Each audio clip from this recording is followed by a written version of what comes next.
अस्सलाम वालेकुम नाजरीन, आप देख रहे हैं क्वेश्चन आवर विद मोना आलम। आज खासा गर्मा गर्मी से भरा हुआ दिन रहा, बिलखुसूस खैबर पख्तूनख्वा में।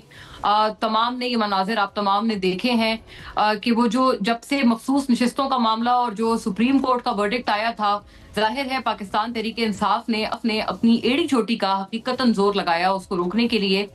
लेकिन अब से कुछ देर पहले ही पख्तूनख्वा में गवर्नर हाउस में बाकायदा जो हल्फ बर्दारी है, हल्फ उठा लिया है।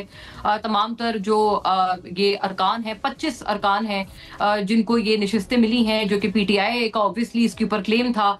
गुज़िश्ता साल, ये बड़ी इंपॉर्टेंट इसका एक बैकड्रॉप है कि पिछले साल तक, गुज़िश्ता साल तक सुप्रीम कोर्ट ने ये जो फैसला था वो पीटीआई के हक में सुनाया था। लेकिन जब रिव्यू में गया पूरा फैसला तो उससे पूरी सिचुएशन बिल्कुल यकदम पलट गई और काया पलट गई, जिसके बाद से पीटीआई को महसूस हुआ कि उनसे ये नशिस्तें जो उनका हक था, और अगर हम परसेंटेज के हिसाब से देखें कि जितने अरकान हैं उतने ही जो जो जितने इलेक्टेड अरकान हैं उतने ही अरकान रिजर्व सीट्स के जो भी पार्टी के उसके बनते हैं। इस हिसाब से अगर इस तनाजुर में देखा जाए तो बहरहाल ये पीटीआई को ही ये लेजिटिमेट तौर पर ये सीटें मिलनी चाहिए थी। ये दीगर पार्टीज का इस पे क्लेम नहीं था।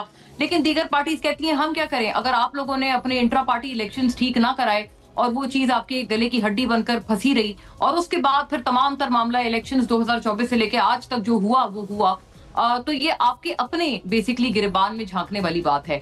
किसके मौकफ में दम है, इंशाल्लाह इस पे गुफ्तगू रहेगी। और फिर इस पे पीटीआई ने भी पीटीआई से एक लेजिटिमेट सवाल करना भी बहरहाल बड़ा जरूरी है, क्योंकि ये एक जायज सवाल उठाया है जो उमर अयूब साहब ने ट्वीट करके उन्होंने पूछा है कि पिछले साल इलेक्शन कमीशन ऑफ पाकिस्तान ने कोई खत क्यों नहीं लिखा था जब सुप्रीम कोर्ट ने यही फैसला पीटीआई के हक में दिया था रिजर्व सीट्स का।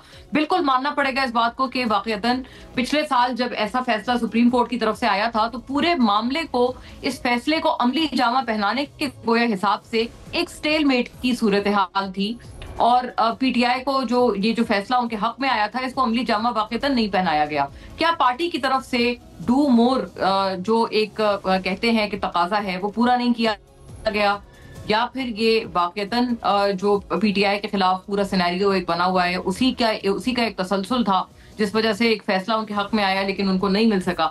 दूसरी तरफ पीटीआई से भी एक ये जायज सवाल पूछना बनता है। आज सेनेटर इरफान सिद्दीकी ने भी पीटीआई ने जो हल्फ बर्दारी रोकने के लिए कोरम पॉइंट आउट करके पूरी कोशिश की कि जो अपोजिशन के अरकान हैं उनको ये नशिस्तें ना मिलें।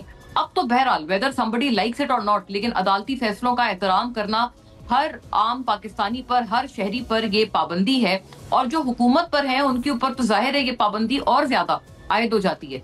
तो हुकूमत पख्तूनख्वा इस फैसले पे वेदर दे लाइक इट और नॉट, अगर अब कोई कानूनी चाराजोई करनी है तो वो जरूर करे, लेकिन एक सुप्रीम कोर्ट के फैसले को रोकना और हुकूमत की सतह पर जाकर रोकना, क्या ये एक बड़ी बेसिक सी वायलेशन नहीं है? इसके ऊपर भी लेजिटिमेट सवाल बनता है। वहीं दूसरी तरफ ये भी सवाल बनता है कि ऑपोजिशन से एक तरफ तो बहुत अच्छे मरासिम है पाकिस्तान तहरीक इंसाफ के, सेनेट की नशिस्तों के हवाले से अपने ही पार्टी के नजरियाती लोगों को खफा करके ऑपोजिशन के साथ गठजोड़ बना रही है पाकिस्तान तहरीक इंसाफ, और लेन देन की बुनियादों पर मामला चल रहा है। वहीं दूसरी तरफ कहते हैं ऑपोजिशन के जो अरकान हैं वहां पर उनका बहरहाल हमारी असेंबली में जो दाखिला है वो ममनू है। तो जो बेसिकली अगर आपने ऑपोजिशन के खिलाफ ऑल आउट जाना है, जमातों के खिलाफ ऑल आउट जाना है, वो चीज सेनेट इलेक्शंस में ये जरूरी सवाल है, कड़वा सवाल है, जो कि पीटीआई से अपने उनके नजरियाती वर्कर्स पूछ रहे हैं, कारकुनान पूछ रहे हैं कि अगर आपने जमातों के खिलाफ ऑल आउट जाना है तो सेनेट इलेक्शंस में ये चीज क्यों नजर नहीं आई। इसके ऊपर बात करेंगे। वजीर आला गंडापुर साहब बहरहाल कहते हैं कि वो डोंकी ट्रेडिंग, क्योंकि वो कहते हैं हॉर्स ट्रेडिंग नहीं, इसको मैं डोंकी ट्रेडिंग कहता हूं, और ये मैं डोंकी ट्रेडिंग रोकने के लिए कर रहा हूं। क्या इस मंतक में कोई दमखम है, कोई रैशनैलिटी है? इस पे भी बात रहेगी। चंद चीजों को हमने मजमूई तौर पर इकट्ठा किया है यही रिजर्व सीट्स मामले पर हल्फ बर्दारी को लेकर, और उस पर जो पीटीआई अपनी हिकमत अमली बता रही है वो, और फिर दूसरी तरफ यही मखसूस नशिस्तों के हवाले से और कॉन्सिक्वेंटली जो सेनेट इलेक्शंस का मामला है, चंद चीजों को इस पर हमने इकट्ठा किया है, वो देखते चलिएगा नाजरीन। के बेसिकली मखसूस नशिस्तें और नामजद अरकान असेंबली ने हल्फ उठा लिया। खैबर पख्तूनख्वा असेंबली की खवातीन और गैर मुस्लिम मखसूस नशिस्तों पर मुंतखब 25 अरकान असेंबली ने अपने ओहदों का हल्फ उठा लिया। गवर्नर खैबर पख्तूनख्वा फैसल करीम कुंडी ने मखसूस नशिस्तों पर मुंतखब अरकान असेंबली से हल्फ लिया। और आज खैबर पख्तूनख्वा में साथ साथ ही मखसूस नशिस्तों पर नामजद अरकान की हल्फ बर्दारी हुई थी। इजलास शुरू होते ही कोरम की निशानदेही कर दी गई, और जिस पर असेंबली का इजलास 24 जुलाई तक मुलतवी कर दिया गया। ये पीटीआई की हिकमत अमली थी नाजरीन। सूबाई असेंबली का इजलास मुलतवी होने से सेनेट इलेक्शन भी खटाई में पड़ गए थे। अपोजिशन जमातों के अरकान ने पेशावर हाईकोर्ट से रुजू करके मखसूस नशिस्तों पर नामजद अरकान की हल्फ बर्दारी के लिए किसी को नामजद करने की दरख्वास्त की थी। और chief justice Peshawar high court justice SM Atiq ने अपोजिशन की दरख्वास्त मंजूर करते हुए गवर्नर फैसल करीम कुंडी को हल्फ लेने का हुक्म दिया था।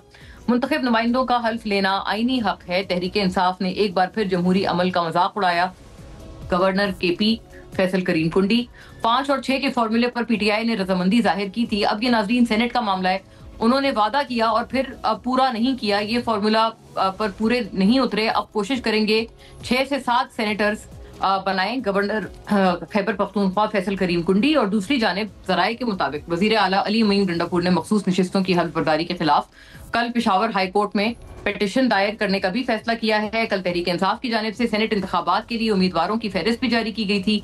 जनरल नशिस्तों पर मुराद सईद, फैसल जावेद, मिर्जा अफरीदी और नूरुल हक कादरी, जबकि टेक्नोक्रेट नशिस्त पर आजम स्वाति मैदान में उतरेंगे। खातून टेक्नोक्रेट की जो नशिस्त है उसके लिए रुबीना नाज और साबिक सेनेटर सानिया निश्तर की नशिस्त पर मिशाल यूसुफजई को उम्मीदवार नामजद किया गया है। और बानी PTI के हुक्म के ऐन मुताबिक पार्लिमानी कमेटी और सियासी कमेटी ने इन्हीं नामों की तौसीक की। एलामिये में साफ साफ लिखा है और आज यही बयान वजीर आला गंडापुर ने भी दिया है। हम लड़ेंगे और इस गंदे निजाम का हिस्सा नहीं बनेंगे। PTI पेशावर के सदर और सेनेट उम्मीदवार इरफान सलीम जो नाजरीन जो नजरियाती जो अरकान है जो कि समझते थे कि ये उनका हक था, वो भी बहरहाल किसी सूरत पीछे नहीं हट रहे। इरफान सलीम का सेनेट इंतखाबात से दस्तबरदार ना होने का ऐलान भी था। हम उसूल पे खड़े हैं और खड़े रहेंगे। मुझसे दस्तबरदार होने के ना लालचे दी जाए और ना धमकियां। PTI के नाराज सेनेट उम्मीदवार खुर्रम जीशान भी इसी तरह के स्टैंड के साथ नजर आते हैं। पार्टी वर्कर हार गए, नोटों की चमक जीत गई, कारकुनों पर ATMs को तरजीह दी गई। अजमा बुखारी जाहिर है इस पे नुक्ताचीनी फिर PMLN और पंजाब गवर्नमेंट भी कर रही है।